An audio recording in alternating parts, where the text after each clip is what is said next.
The Wildlife Center of Long Island, formerly known as Volunteers for Wildlife, was founded in 1982 by a World War II nurse named Sally Rupert, who had a passion for wildlife. She founded this organization in her backyard, out of her garage, and she basically was dedicated to helping and preserving birds in particular that had become injured.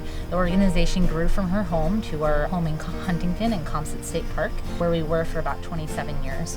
We moved here to Bailey Arboretum in 2011, and we are now embarking on the next step where we will be moving to a new property in Nassau County in 2023. The Wildlife Center of Long Island is dedicated to the preservation of Long Island's wildlife and natural habitats through wildlife rehabilitation and conservation education. We've had bald eagles that we've rescued this past summer, songbirds, opossums, all kinds of animals. Sometimes there are instances where we'll go out, and most of the time the animal, we want to bring it back to the hospital to get it checked out. The girls triage the animal, what have you. Sometimes there are situations where we'll arrive at the scene and the animal, it may be in a window well, or it may be, if they're not injured, if you can release them right on site. But most of the time, like I said, they usually come back. We do a checkup and stuff like that.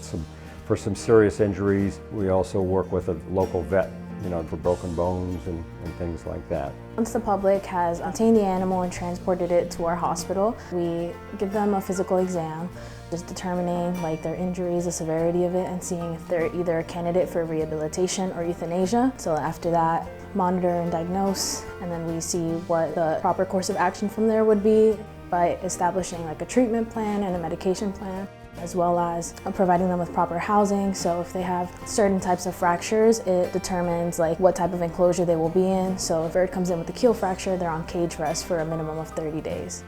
Since our organization started in 1982, we've taken in over 30,000 injured and sick animals, and we have taken in over 300 different types of species. Depending on how the day goes and admissions, we're doing the initial examination.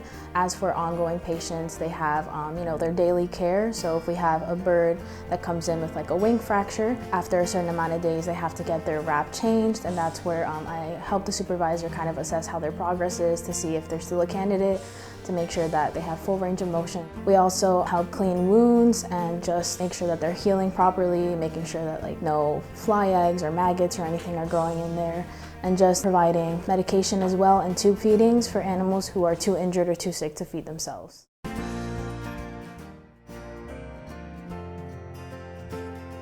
Here we have our animal ambassadors. Our animal ambassadors are an important part of our educational programs. These animals are non-releasable due to a disability or impairment that prevents their survival in the wild. These animals help us to educate the public and teach people to love and appreciate the native species in their own backyards. This is Trixie, a 22-year-old eastern box turtle. Trixie came to our hospital in the year 2005 after he was kept as a legal pet by a member of the public for 5 years. Due to poor nutrition, Trixie suffered a deformity to his shell, and he is unable to be released back to the wild. He will spend his life in our permanent care, being cared for and helping us to teach the public about his species. Adopting an ambassador animal with us means that we ask the public if they would like to help us in terms of finances for caring for our non-releasable ambassador animals. That would mean helping us to feed them, keep them clean, and provide any medical care that they might need down the line. The Wildlife Center of Long Island is here to aid in our communities by helping and healing animals.